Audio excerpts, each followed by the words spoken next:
How's it going, Crustacean Nation? Welcome back to Coach's Corner on the Athens Rock Lobster Network. It gives fans like you an inside look to the games and goings-on for the team. As of recording, the team is undefeated at 4-0 with a come-from-behind win against the PD Ice Cats and an amazing return home to Aiken's Ford Arena with a 6-2 victory against the Twin City Thunderbirds. As always, I'm Matt Rad, and I'm joined by head coach Garrett Rutledge. Coach, we saw our first bit of adversity really this season Friday in Florence, South Carolina, as the team didn't really get maybe the start it was looking for against PD. From your perspective, what kept the team from flowing the way it wanted to in that first period?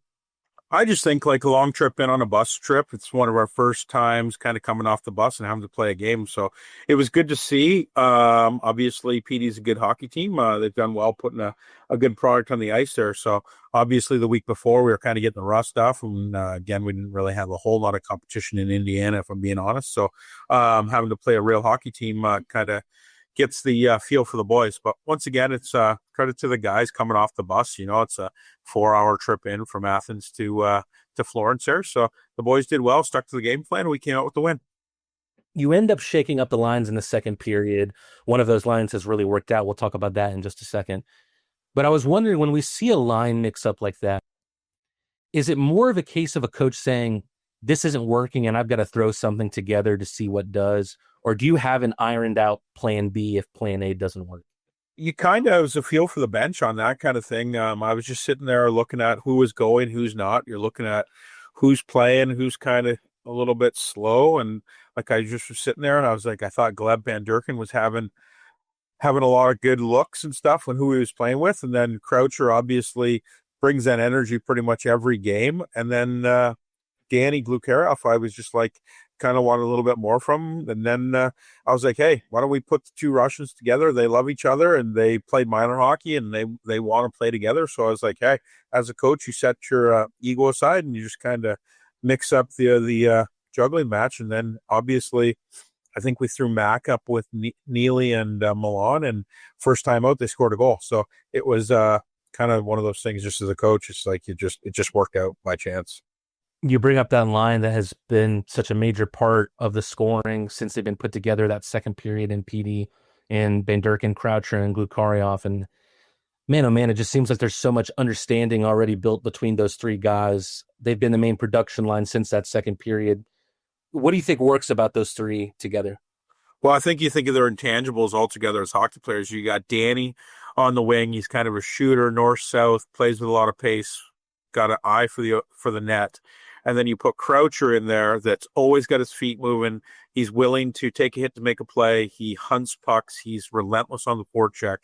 He makes plays, and he distributes very well. So, and then you got Gleb on the other side that's like very fast-paced shooter, got a nose for open ice, and knows how to score goals. So you put all those guys together, they become deadly when they want to play together, and they're all working as a unit. So I think all their qualities of hockey players balance each other off very well on that line.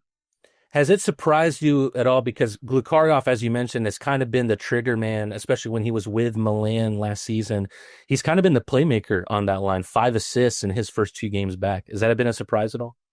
No, I think that's just Danny and himself. I think he just plays his game. He's quietly goes about his business. Again, he's very easy to coach. He's not emotional on the bench. He's very even keel. He stays the course. He knows what his skill set is, and obviously knows what works in this league. He knows how to score goals, and he also knows how to distribute. So when these players get guys that are trying to take their time and space away, they know that there's going to be somebody else open. So it's credit to them. It's credit to the work they put in practice, delaying off the rush and middle drive and putting pucks to areas where we score goals. Down 2-0 and 3-1 in that game in South Carolina, the team just never counted itself out and scored 3 unanswered to take its first lead at 4-3. Much of it was to do with that young line that we just talked about, but the wheels started rolling with the duo of Garrett Milan and Eric Neiley, 2 veteran guys who have really gelled together in the early going. What have you made of how those two have started together? Well, you've heard me say in the past about dragging guys into the fight. That was kind of one of those games where our best players need to be their best players, right? So I felt like, yeah, we were down, but I feel like we had some chances. Their goalie made some great saves. Like they played a pretty solid hockey game. At the end of the day, again, so 2 top players that we're going to rely on heavily throughout the season are our top guys. And at the end of the day, the top players got to be the best players on the ice. And when they can control the ice and the way we're going to play and dictate the flow, those guys are just going to bring our guys along with them. So playing at those levels those guys have had, it's just like, that's one of those nights that Neiley and Milan can bring our players into the fight and have success. And our young guys just continue on. First ever meeting against the PD Ice Cats, really physical game, couple fights. They've played more games than anyone in the Continental, but they're right behind us for the division lead in the Continental Division. We play them quite a bit this season. How do you evaluate PD as a potential rival in this league, and how do you rate them in terms of competition throughout the season for the top spot in the Continental? Yeah, I think all the teams are really good in the Continental Division, to be honest with you. There's not one team that sticks out more than the other. Like, I think we're all pretty good. I know we've said this in the past, but PD's got good hockey players on their team. They got the two twins that played in Atlanta. They've got some good defense on the back end. They're a well-rounded hockey team, and obviously their head coach has been around. He's coached for a long time. He's had success at many different levels. So they're going to be a well-coached team. They're going to work hard, and that's just the way it is. Every night in the Federal Hockey League is a tough win on a Friday, Saturday night. So it's going to be exciting. I think it's advantage for us to play good teams night in, night out. I feel like the better teams you play creates better habits for you. And when you get into playoff time, you're ready to roll. It's good for the league. It's good for the crowds. I think the quality of hockey is unreal to watch in the Federal Hockey League, especially in the Continental Division and all the teams coming in. We look next to the big home win in our first game at the Tank this season. But first, there were a few guys who we didn't see on the ice in Athens and was hoping we could get a quick injury update. First, Eric Neiley was one of those guys. He had a chance. I had a chance to see him before the game, and he said it was just a slight knock. Are we potentially going to see Niels back on the ice this weekend?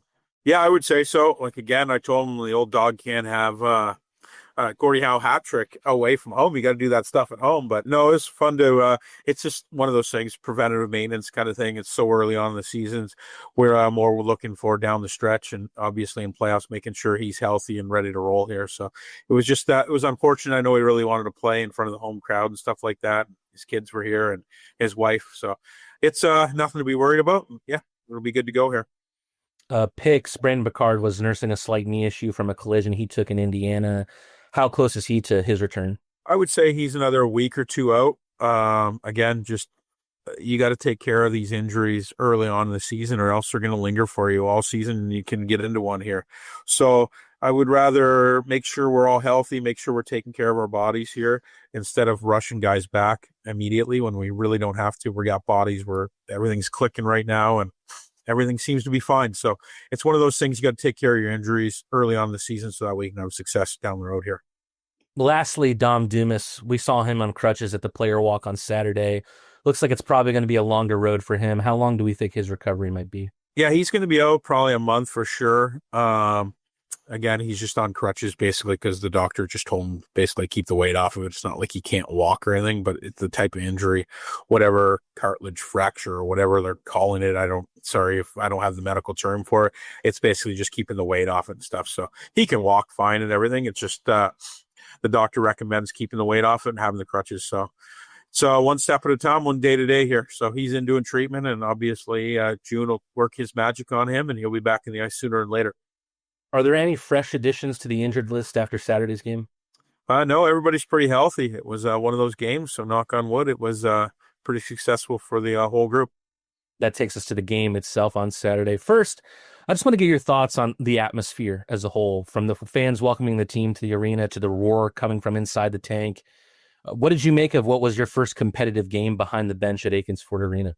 Yeah, I thought it was amazing. I thought the fans bring energy. You could feel it as soon as we stepped out on the ice, the national anthem, and it's the show that the team puts on here. So credit to our game day ops, credit to our staff, putting in the work, selling tickets, putting on the show within the show kind of thing. So it's up to us to put on the big show, I guess. And we did that. So it was great to be out there. It was great to see the lights get turned on. It was fun to see all the fans that kind of come out to support us leading up to opening night. So it was good to be behind the bench, and it was definitely going to be a memorable moment for me.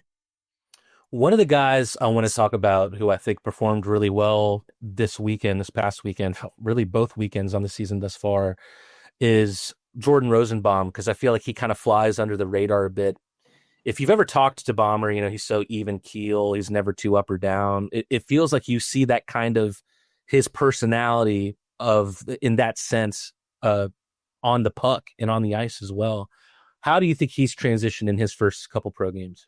Yeah, again, he just goes about his business. He quietly just works his way into the lineup, secretly does his job, flies under the radar as a coach. You don't really notice him a whole lot. And then all of a sudden in a game, he just kind of takes it over with his vision, his play, his poise with the puck, and he's just in the right position. So it's fun to watch him to develop into a pretty solid defenseman really quick here. Again, in practice, we do a lot of things, and then he brings it to a game. So I'm very happy with how he's transitioned into his game here. You had mentioned to me after our call last week before we hung up, you said, Mateen, Joe Mack just looks crazy in practice. He's scoring goal after goal, and we haven't seen the goals from him yet in his first 2 games, but we saw 3 assists for Mack in Saturday night's game. He has a tremendous junior record and collegiate record. How did you happen upon Joe Mack before we signed him this offseason? Oh, how did I know about Joe? Well, I was coaching the OHL when he played for Erie and Sarnia against him, so I knew of him, how he penalty killed, how he played up the middle. I know we have him on wing, but he's generally a centerman.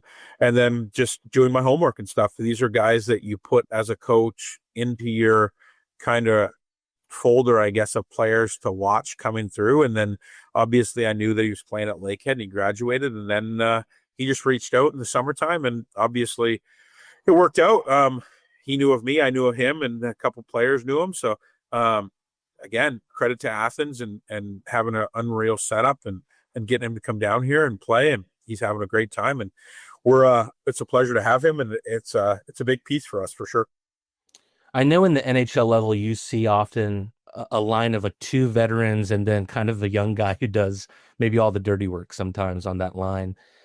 With that being said, we saw him with Millsy on Saturday night's game, and with Neiley due to come back, that's a line that would make a lot of sense. Will we potentially see the line of Mack, Milan, and Neiley coming up here? Yeah, absolutely. Again, you put all 3 their elite prospects' resumes together, it kind of speaks for itself. You let them figure it out. So you got guys that's played at that level. They know how to take time and speed away. They're dishing pucks to the right areas. They just have a feel to play the game of just creating amongst themselves. They can take games over at any point, and having that as a coach as your top line, kind of when you need that and you need that statement shift, you have those guys to look down to. It's like, okay, well, we need to take the game over and have a little pushback here. Let's get onto the forecheck. Let's get the pucks down the bottom third and start working and let our big boys take over, kind of say, per se, not the biggest guys, but guys that's played at an elite level, higher levels, and know how to distribute pucks and create offense.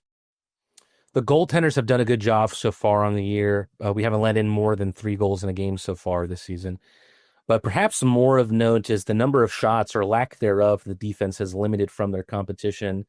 How would you assess the group's commitment to limiting opportunities and making life easier on your netminders?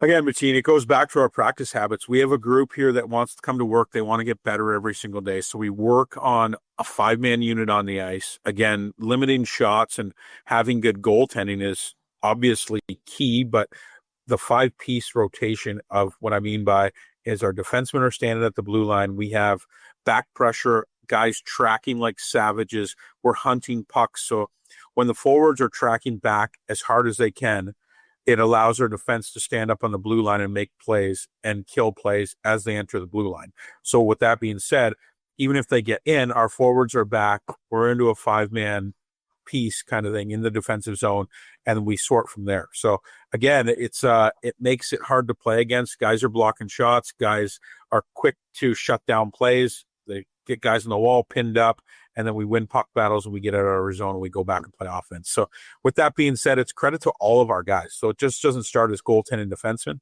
It starts even back in, like I said, the forwards tracking, managing pucks, like everything comes into those intangibles and how to defend. So you got to buy in. Like, again, the quicker we can get that puck stopped up, the quicker we can get back on offense. Our guys know that. And again, line changes come into it, the whole 9 yards of when you change quickly, you're distributing pucks, you get onto speed, you're just line after line, you keep coming and coming and coming, and you wear teams down and they can't play offensively with you. And they know when we're coming, it's like they just want to get rid of it quick, and away we go. I promise I'm not trying to put the jinx on our team at all right now, but I just want your thoughts on the Thunderbirds so far this year. I think you and me both know that this run of results for them isn't going to last, but with that being said, 3 regulation losses for them in their first 4 games. It took them until late December to reach that mark last year. What is working and isn't working for Steve Harrison right now? Yeah, I think sometimes you guys are just snake bitten, like they're not scoring goals, and like at the end of the day, that's it can happen to you quickly. Like the league, the Continental Division stuff. We talked about this before. It's not an easy night coming in when you play the Monroes, the Columbuses, the Baton Rouge. Like everybody's pretty decent in this league. Ourselves, Petey, they play Wytheville. Wytheville's got a strong team. So it's like one of those things. It's like you can be chasing your tail really quickly. But I think once they get back, like they're missing Salak. He's played a lot of games. He scores goals. He holds on to pucks. He makes plays.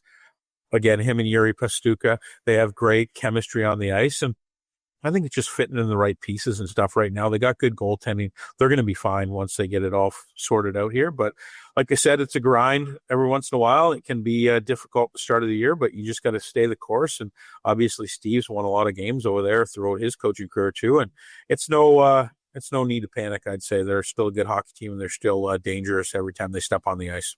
Totally agree with you. That night ended with, wow, it was just a poetic and beautiful moment. As the team took its victory lap after the win was secured, Michael Greco grabbed the Orca Wiesblatt jersey that's been kept behind the bench this year and did a lap with it.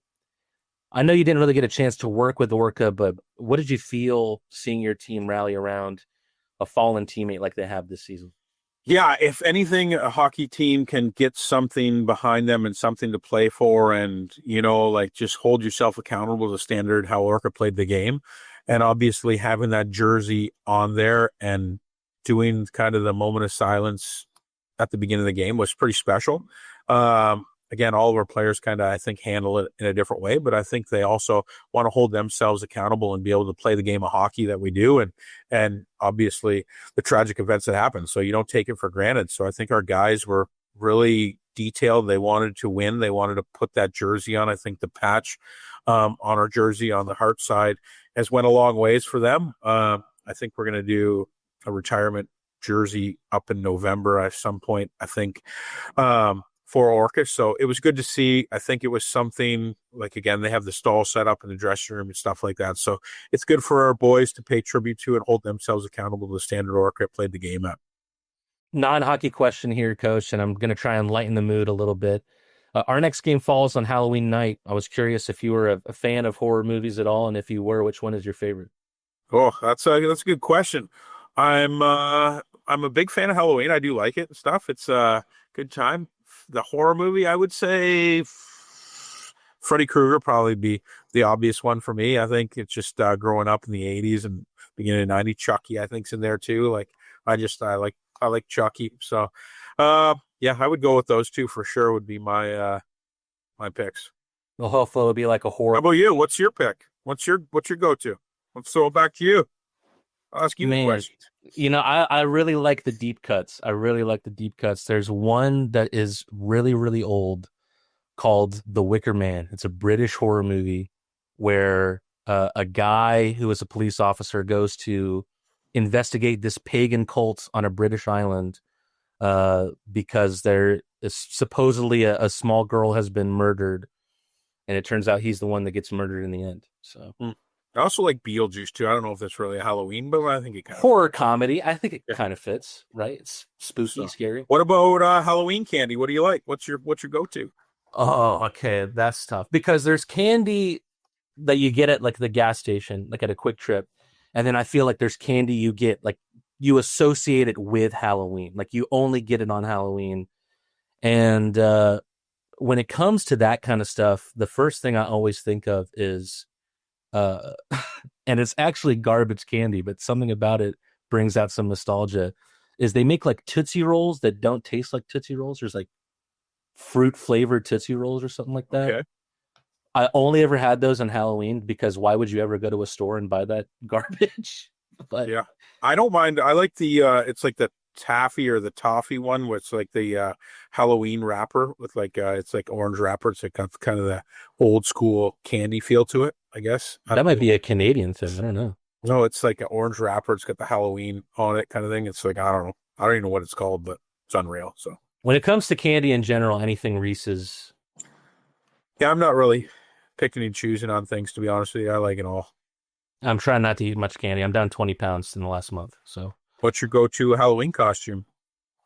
I haven't dressed up for Halloween in so long now.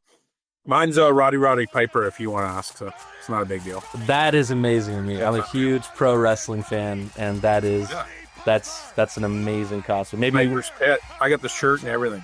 Maybe I need to join you. Maybe I can be Jimmy Snuka, and you could hit me with a coconut this year. Okay.